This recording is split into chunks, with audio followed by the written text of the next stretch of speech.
Adrian Cross stood on the edge of the rooftop 32 floors above Chicago's glittering streets. The wind whipped his coat like it wanted to push him over. Below, car lights blurred into rivers of white and red. One step and it would all be over.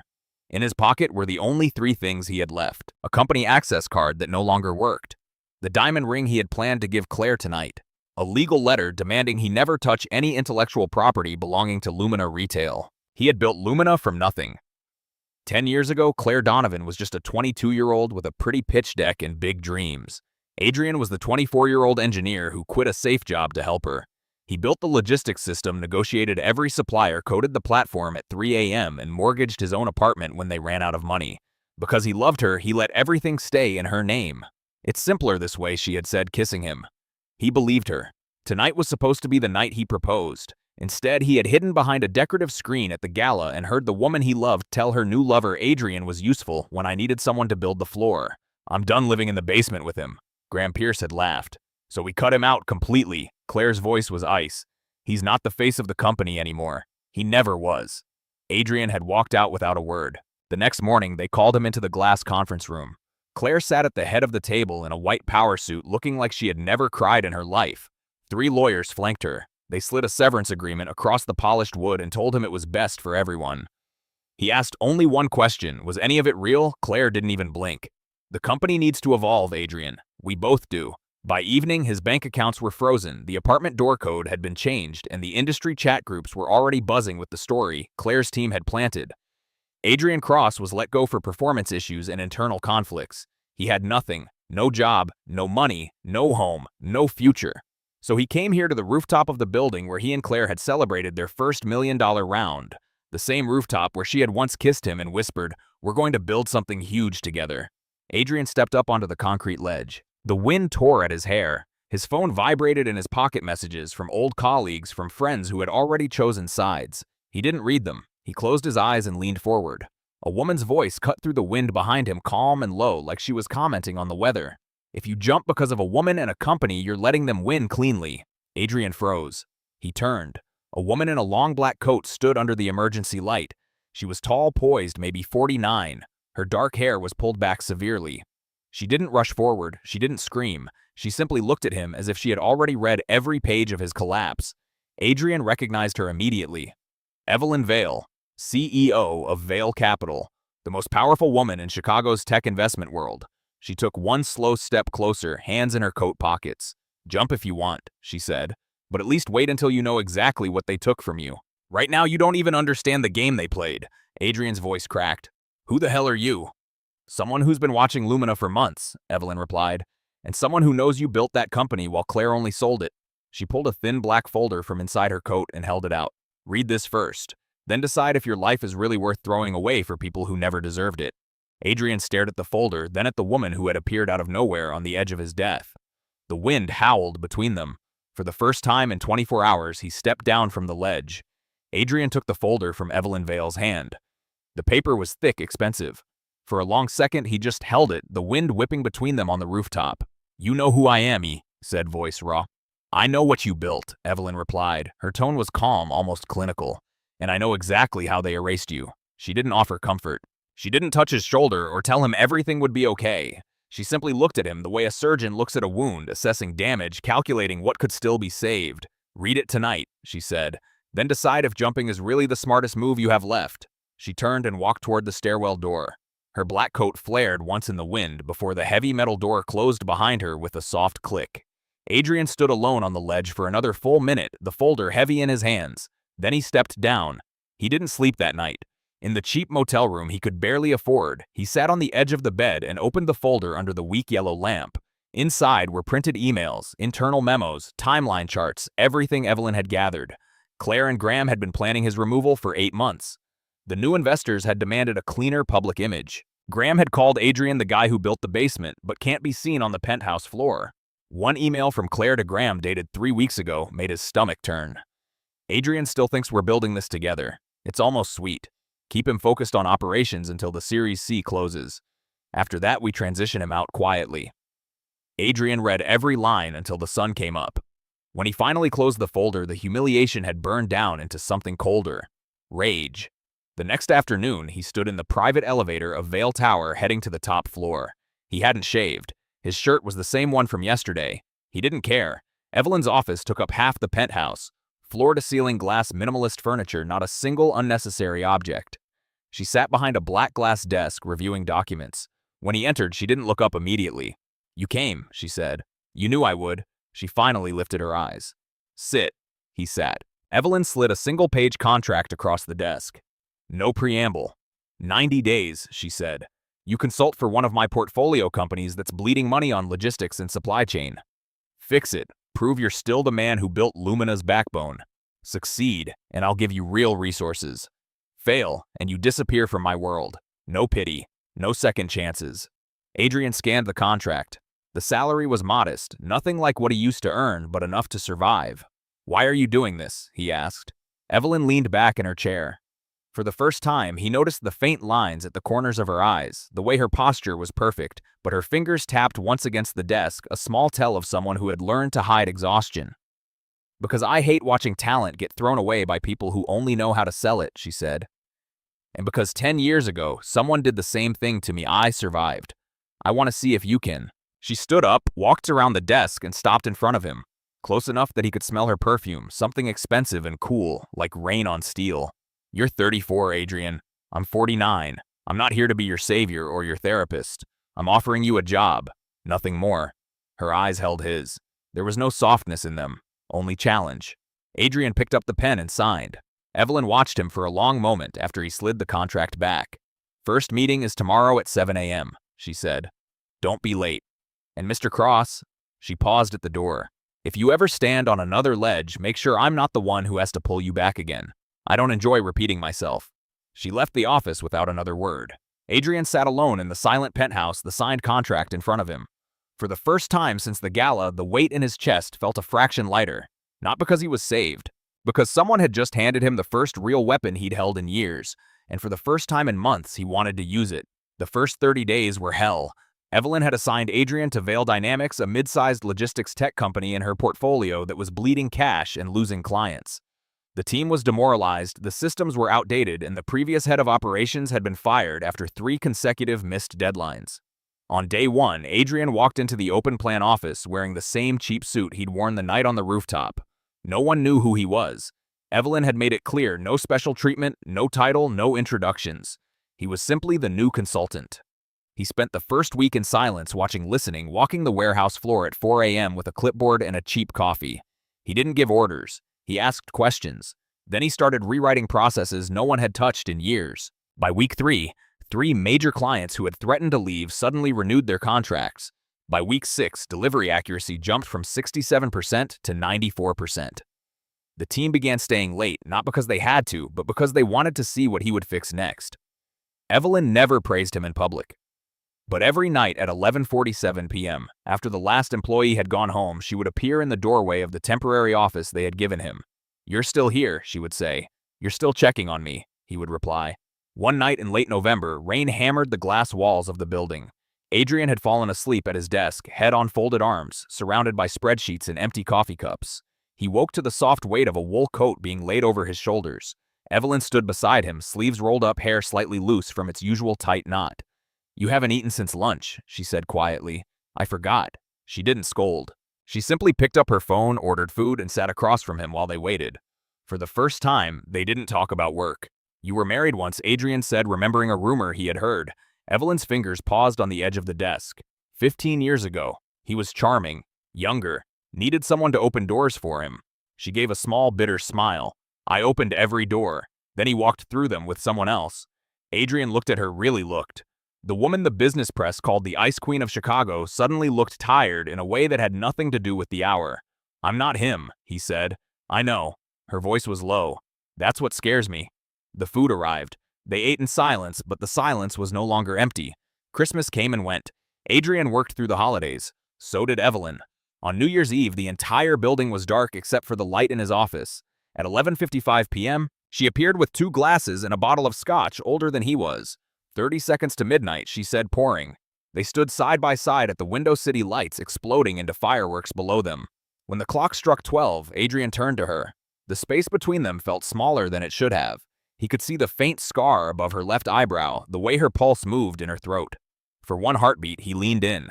Evelyn's hand came up and pressed lightly against his chest, stopping him. "Not yet," she whispered. Her voice was steady, but her fingers trembled once against his shirt. "You're still healing, Adrian.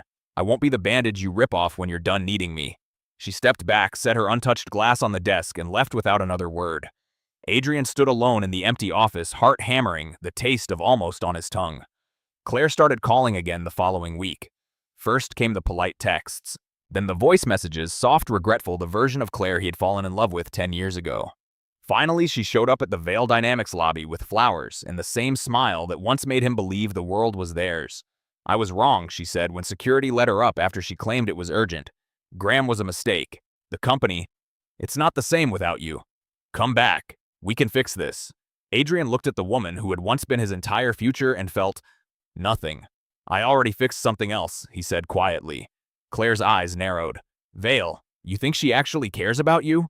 She collects talented men like trophies, Adrian. When she's done polishing you, she'll toss you aside, too." He didn't answer. He simply pressed the elevator button for her. That night, he told Evelyn about the visit. They were standing on the rooftop terrace of Vale Tower, the same building where they had first met, only now the wind felt different. Evelyn listened without interrupting, then turned to face the city lights. "She's scared," Evelyn said.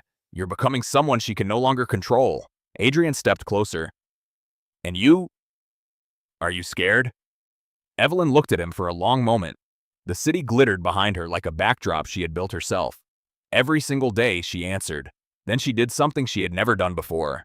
She reached out and brushed a stray lock of hair from his forehead, a small, almost motherly gesture that somehow felt anything but. Her fingers lingered for half a second longer than necessary. "Keep proving them wrong," she said softly.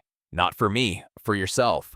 She walked away before he could reply, leaving him alone with the Chicago skyline and the slow, terrifying realization that the woman who had saved his life was becoming the only person he wanted to build a new one with. The kiss happened on a rainy Thursday night in Evelyn's private elevator. They had just closed a brutal acquisition deal that saved one of her portfolio companies. Adrenaline was still crackling between them when the doors slid shut.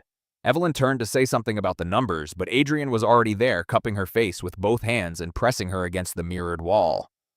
For one heartbeat, she froze. Then she kissed him back like a woman who had been holding herself together for 20 years and had finally run out of reasons to stop. When the doors opened on the penthouse, neither of them spoke. They didn't need to. Clothes came off in the hallway. Her hands were steady until they reached his skin. Then they trembled once the only sign that the Ice Queen of Chicago was afraid of how much she wanted this. Afterward, they lay tangled in her bed, city lights painting silver across the sheets. Evelyn traced the scar on his shoulder from the night he almost jumped. "You're still healing," she whispered. "I know," he answered, pulling her closer. "But I'm not broken anymore." For 6 weeks, they kept it quiet. Late nights in her office. Stolen weekends at her lake house outside the city. She never stayed the whole night. He never asked her to. They both understood the rules: no public appearances, no promises, no illusions that a 34-year-old man and a 49-year-old CEO could walk hand in hand into the Chicago spotlight without consequences. Then the spotlight found them anyway. A tabloid photographer caught them leaving a quiet Italian restaurant on a Tuesday night. The headline the next morning was "Brutal Vale Capital CEO Evelyn Vale 49, dating former Lumina executive Adrian Cross 34. Is this revenge or a midlife crisis?" Within hours, the story exploded. Claire and Graham made sure of it. Claire gave an exclusive interview to TechCrunch the same afternoon. She painted herself as the heartbroken founder who had been betrayed by the man she built everything with. Graham stood beside her in the photo, looking every inch the supportive new partner. Adrian read the article on his phone while sitting in Evelyn's office. "She's calling me unstable," he said quietly. "Says I cracked under pressure and ran to the first powerful woman who showed me attention." Evelyn was at her desk reading the same piece on her laptop. Her face gave nothing away, but her fingers tightened around the edge of the screen. "She's scared," Evelyn said. "You're no longer the discarded ex she can control." Adrian laughed once, bitter. "And you? Are you scared?" Evelyn closed the laptop. For the first time, he saw something raw in her eyes. "I'm terrified," she admitted. "Not of the headlines. Of what happens when you realize I'm 15 years older, that every dinner we have together will have people counting the years on their fingers, and that one day you might wake up and want someone who doesn't come with this much history." Adrian crossed the room and knelt in front of her chair. "I'm not going anywhere." But the world had other plans. The next week was relentless. Board members questioned Evelyn's judgment. Investors pulled out of 2 deals. Paparazzi waited outside his new apartment. Claire's team leaked old photos of Adrian looking exhausted during the final months at Lumina, captioned the man she had to replace. One night Adrian came home to find Claire waiting in the lobby. She looked smaller than he remembered, vulnerable. "I miss you," she said, voice cracking. "Graham was a mistake. I was lost. But you and we built something real. Don't throw it away for a woman who only sees you as a project." Adrian felt the old wound twist. For a second he remembered the Claire who used to fall asleep on his shoulder while they coded together at 3 a.m. Evelyn found out about the meeting the next morning. Someone had taken photos. She didn't yell. She simply closed the door to her office and asked one question.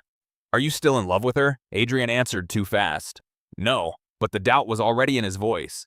That night they fought for the first time. "You think I'm using you?" Evelyn said, voice low and dangerous.